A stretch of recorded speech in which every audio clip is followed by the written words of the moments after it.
Thank goodness TNA had Jim Cornette for several years to explain some of the most convoluted of these match stipulations. And Jim Cornette would go out on stage and go, it's really very simple. And then there'd be like 4 paragraphs of rules, like of whatever it may be. Oh, you should have seen Cornette in the back. He'd go, my God, I don't even think I can explain this.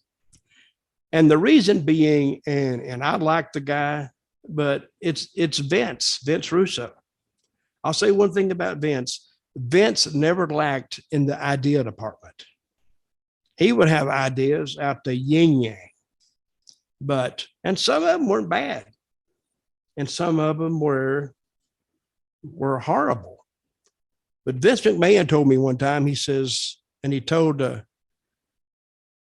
all of us. He said, "I want ideas." He said, "The worst idea is the one that's not pitched. Pitch it, whether it's good or bad. It may filter off into something else." So, but they would have crazy ideas. And I remember when Jimmy, I forgot what happened, but Vince Russo left. He had to go home or something. Something happened. I don't know what happened. And it was me and Jeff and Scott D'Amore, and we were booking it. And Jeff asked me one day, he said, "What do you think about bringing Cornette in?" Because he's a good booker. He knows what he's doing. I said, "It'd be great." So we brought him in, and he became not necessarily on the booking end so much, because he became an agent. So he could explain these matches to the talent. So we brought him in, and then about 3 months later, Vince was coming back. I went like that. I said, "Oh my God." I said, and I told Jeff, I said, "Jeff, you know what this means, right?" He said, "What?" I said, "Cornette's gone." He said, No, I'll talk to him." I said, "No, you're talking to him. You're not going to get him to stay." So I remember we did TV every 2 weeks. So, and we did it. We start on Tuesday, I think, maybe Monday and Tuesday. We do our TVs after the pay-per-view show. I went up to Jimmy. I said, "Jimmy, I got something to tell you." He went, "What is it?" And he hadn't heard. I says, "Vince Russo's coming back." And he just looked at me like, "You gotta be shitting me." I said, and you know what he did? He says, "Okay, I quit." I said, "No, don't quit." He said, "No, I'll finish out today and I won't be back next time." I said, "Jimmy, please, we can work through this." "No, we can't work through it." And boy, and he lit me up with a promo. I wish I'd had it on tape now. I mean, it was just for me, but boy, he lit me up how he hated Vince Russo and how he's a no good SOB and blah, blah, blah. And then I realized, hey, this heat between Vince and Jimmy is real, because it started back in the old WWF days. So then I went and I went to tell Jeff. I said, "I told you." He said, "What?" I said, "Jimmy's quit." He said, "No, he didn't." I said, "Yeah, I told you he'd quit. I told you." I said, "What are you, Helen Keller or something? You can't hear nothing?"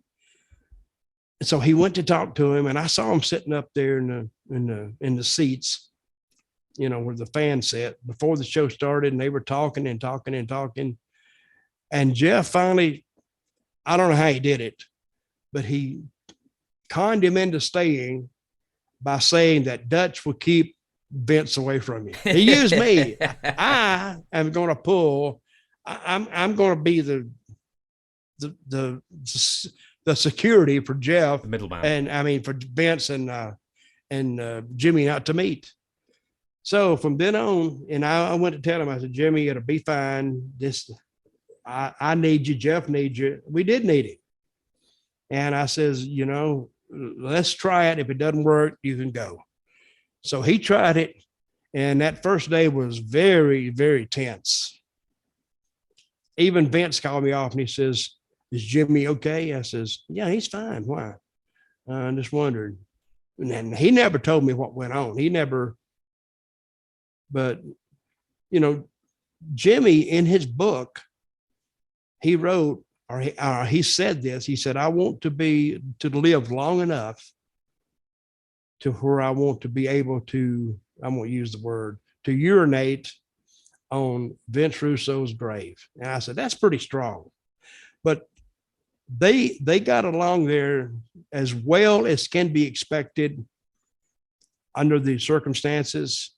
And I think it lasted, I don't know, a year or more, maybe. It was about 3 years, I think, wasn't it? Well, 2006, 2009. It may have. We just kept them separated, which is more of a problem than you would think. You know, you got this big lot in one of these big buildings in Orlando at Universal Studios.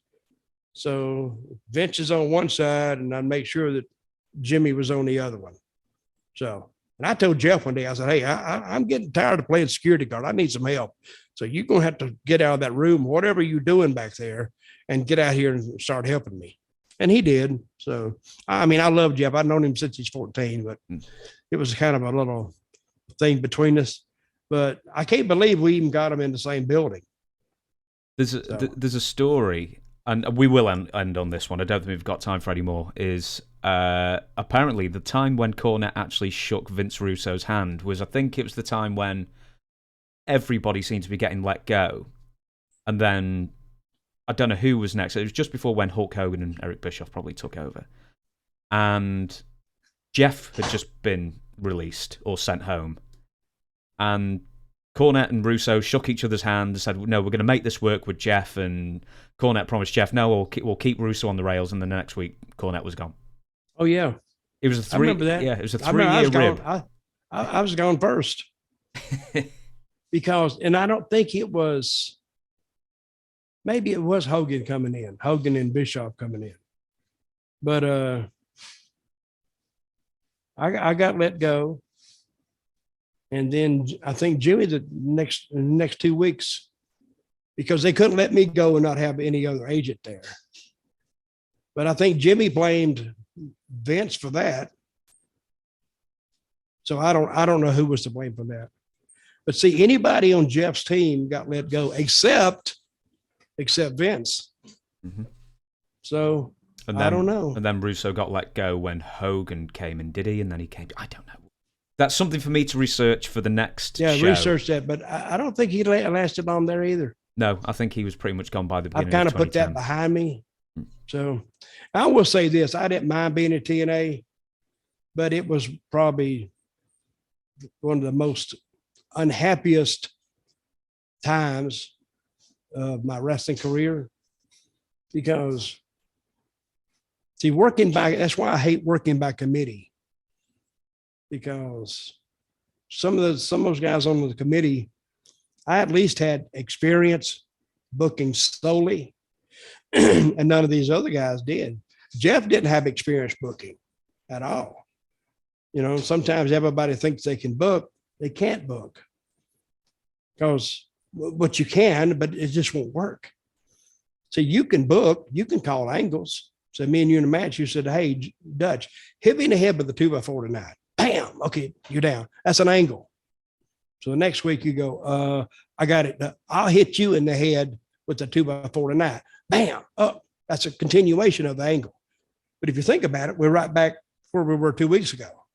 You know, now we have a match pull apart or whatever, and we do something the next week before the pay-per-view. So we're asking the people to pay to see a match that they've seen 4 weeks on TV for free, which takes a lot of nerve to do that. So what I suggested is we have the match on pay-per-view, but we bring the writer in who thought of the whole crap to begin with, and we both beat the crap out of him. That might draw. Beat up the writers. It might do. I know Jim Cornette would buy pay-per-view to that, depending on the writer.